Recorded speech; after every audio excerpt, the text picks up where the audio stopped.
اپنی بات محدود رکھوں گا، لیکن جو پیدائشی طور پہ ہماری حیثیت ہوتی ہے، انسان پیدائشی جاہل ہوتا ہے، انسان پیدائشی اندھا ہوتا ہے، انسان پیدائشی بیمار ہوتا ہے، انسان پیدائشی بے جان ہوتا ہے۔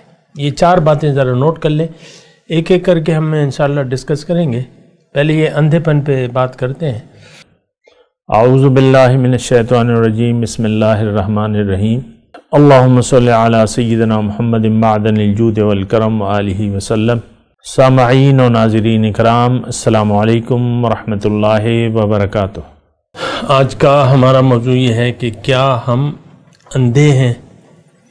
دیکھیں، انسان جب پیدا ہوتا ہے تو یہ نابینا ہوتا ہے، یعنی اندھیرے میں یہ پیدا ہوتا ہے، نابینا ہوتا ہے۔ اور دوسری بات یہ ہے کہ فی الحال تو میں یہ اندھے پن پہ میں اپنی بات محدود رکھوں گا، لیکن جو پیدائشی طور پہ ہماری حیثیت ہوتی ہے، انسان پیدائشی جاہل ہوتا ہے، انسان پیدائشی اندھا ہوتا ہے، انسان پیدائشی بیمار ہوتا ہے، انسان پیدائشی بے جان ہوتا ہے۔ یہ چار باتیں ذرا نوٹ کر لیں، ایک ایک کر کے ہم انشاءاللہ ڈسکس کریں گے۔ پہلے یہ اندھے پن پہ بات کرتے ہیں۔ تو میں آپ کو یہ کہہ رہا تھا کہ انسان بنیادی طور پہ نابینا ہوتا ہے، لا علم ہوتا ہے، بے جان ہوتا ہے، بیمار ہوتا ہے۔ یہ چار باتیں نوٹ کر لیں۔ اچھا، اب یہ ہے کہ یہ آخر ایسا کیوں ہے کہ ہم اس کو اندھا قرار دیتے ہیں یا تاریکی میں قرار دیتے ہیں؟ تو اس کی وجہ یہ ہے کہ دیکھیں، ہمارا مقصود ظاہر نہیں ہے، باطن ہے۔ اور باطن جو ہے ہماری عقل سے ماورا ہے، یعنی ہماری کوئی بھی حس باطن کی یعنی باطن میں ہماری کوئی حس کام نہیں کرتی۔ ہماری منزل ظاہر نہیں ہے، ہماری منزل باطن ہے۔ ہماری کامیابی ظاہر کی نہیں ہے، ہماری کامیابی باطنی کامیابی ہے۔ انسان کی حقیقت ظاہر نہیں ہے، انسان کی حقیقت روح ہے۔ اور روح پھر دو قسم کی ہے، ایک روح حیوانی ہے جو کہ شروع سے، یعنی اس پانی کی ایک بوند میں جو ماں کے رحم میں ٹپکائی جاتی ہے تو اس میں بھی وہ روح موجود ہوتی ہے، وہ روح حیوانی کہلاتی ہے۔ اور یہ روح حیوانی تو عام ہے، ہر جاندار میں جو ہے، تمام حیوانات میں روح حیوانی موجود ہے۔ تو ہم میں بھی وہ روح حیوانی ہے، لیکن ہم میں ایک اور روح ہے جو کہ اصل ہے، اور جو روح ربانی کہلاتی ہے۔ وہ روح جو ہے ہم میں آتی ہے 4 ماہ، جب بچہ ماں کے پیٹ میں 4 ماہ کا ہو جاتا ہے، اس وقت اس میں روح ربانی پھونکی جاتی ہے۔ اب مسئلہ یہ ہے کہ انسان کی حقیقت ظاہر نہیں ہے۔ انسان کے مقابلے میں جو بھی اجسام ہیں، جو بھی مخلوقات ہیں، ان کی حقیقت وہی ہے جو کہ نظر آ رہی ہے۔ یہ بات بھی نوٹ کر لیں، اس کے علاوہ ان کی کوئی حقیقت نہیں ہے۔ اور انسان جو ہے اس کی حقیقت وہ ہے جو کہ نظر نہیں آ رہی۔ یہ ایک بہت بڑی حقیقت ہے جس سے ہم بے خبر ہیں اور بے خبر رہنا بھی چاہتے ہیں، لیکن وہ ایک الگ مسئلہ ہے۔ میں آپ کو یہ کہہ رہا ہوں کہ یہ مسئلہ جو ہے اندھے پن کا، اس کو ذرا آپ محسوس کریں۔ انسان اپنے ظاہر کو تو جانتا ہے، لیکن اپنے باطن سے لا علم ہے، بے خبر ہے، اور باطن اس کو نظر نہیں آتا۔ آپ دیکھ لیں، میں اگر آپ کو کہوں کہ بھئی تم میں روح کہاں ہے تو آپ بتا نہیں سکیں گے۔ ظاہر ہے کہ اس کا تعلق کوئی حسی تو نہیں ہے، وہ تو ایک روح ہے، اور روحانی اس کا تو مادیات سے تو کوئی تعلق نہیں ہے، لیکن وہ ایک حقیقت ہے۔ یہ بات بھی نوٹ کر لیں۔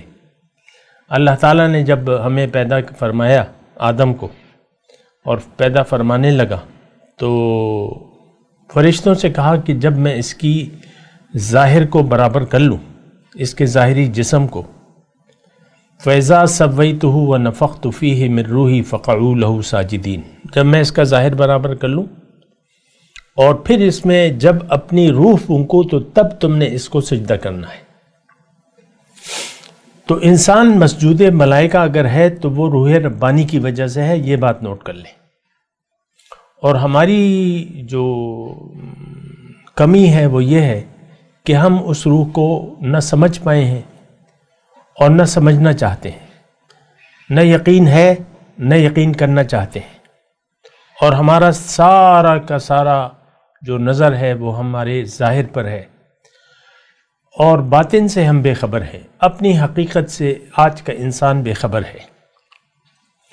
اچھا، میں بہرحال اپنے موضوع کی طرف آتا ہوں کہ کیا ہم اندھے ہیں؟ دیکھیں، ہماری منزل چونکہ ظاہر نہیں ہے، باطن ہے. ہماری منزل اللہ ہے. ہم نے جانا ہے جنت. جنت میں کیا ہے؟ اللہ کا قرب، اللہ کا دیدار اور اللہ سے ملاقات. سبحان اللہ. تو اب منزل تو ہماری اللہ ہے. وَأَنَّ إِلَىٰ رَبِّكَ الْمُنْتَهَىٰ، اے انسان تیری انتہا تو رب ہے. تم میرے ہو. اللہ تعالیٰ نے فرمایا تم میرے ہو اور تم میرے پاس واپس لوٹ کے آؤ گے. ہم بھی یہ دعویٰ کرتے ہیں کہ اِنَّا لِلَّهِ وَإِنَّا إِلَيْهِ راجعون. ہم اللہ کے ہیں اور اللہ کے پاس واپس جانا ہے. بہرحال میں آپ کو یہ بتا رہا تھا کہ یہ اندھا پن کیسا ہے اور کیوں ہے. دیکھیں، ہماری منزل، میں آپ کو بار بار کہہ رہا ہوں کہ ہماری منزل ظاہر نہیں ہے. ہم ظاہر کے بارے میں تو جانتے ہیں، ہماری عقل فکر کام کرتی ہے، لیکن ہم چونکہ باطن ہے اور باطن سے بے خبر ہیں تو ہر انسان پیدائشی طور پہ تاریکی میں ہوتا ہے. اب اس کو اپنی حقیقت جاننے کے لیے کچھ تو عقل کو استعمال کرنا ہوگا، سوچنا ہوگا، اور کچھ کسی کی بات سننی ہوگی. اب یہی اگر دو کام آپ نہیں کرتے تو آپ مستحق جہنم بن جائیں گے. یہ بات نوٹ کر لیں. اگر آپ اپنی عقل نہیں استعمال کرتے یا آپ کسی سے پوچھتے نہیں ہیں، کسی باخبر ہستی سے پوچھتے نہیں ہیں. الرحمن فاسأل بہ خبیرہ، اللہ تعالیٰ نے قرآن میں فرمایا کہ رحمان کے متعلق اگر تم جاننا چاہتے ہو تو کسی خبردار سے اس کے متعلق سوال کرو، کسی خبردار آدمی سے. اب خبر کیا ہے؟ خبر وہی ہے، قرآن ہے. خبر والا پیغمبر ہے. تو یہ قرآن اور سنت دو ذرائع ہیں. اس سے ہم نے رابطہ کرنا ہے، اس سے ہم نے پوچھنا ہے، اور پھر ساتھ میں اپنی عقل کو بھی استعمال کرنا ہے. اور میں آپ کو یہی بات کہہ رہا ہوں کہ اگر ہم یہ دونوں چیزیں نہ استعمال کریں، یعنی بنا سوچے سمجھے زندگی گزار دیں اور بنا پوچھے زندگی گزار دیں، بنا معلومات کیے زندگی گزار دیں گے، تو ہم اندھے رہیں گے. ہم حقیقت کو نہیں جان سکیں گے. ہم پھر ظاہر کے دھوکے میں رہیں گے. آج ہم سب کے سب مسلمان ظاہر کے دھوکے میں ہیں. ظاہر ہماری منزل ہے اور ظاہر ہی آپ دیکھ لیں آپ کی پریشانی ہے. ظاہر کے علاوہ آپ کی کوئی پریشانی نہیں ہے.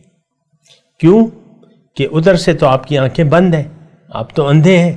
نہ آپ نے سوچا ہے، نہ سمجھا ہے، نہ کسی سے پوچھا ہے. بات کرتے ہیں ایک وقفے کے بعد. وآخر دعوانا ان الحمد للہ رب العالمین. مولایا صلی وسلم دائما ابدا على حبیبک خیر الخلق کلہم.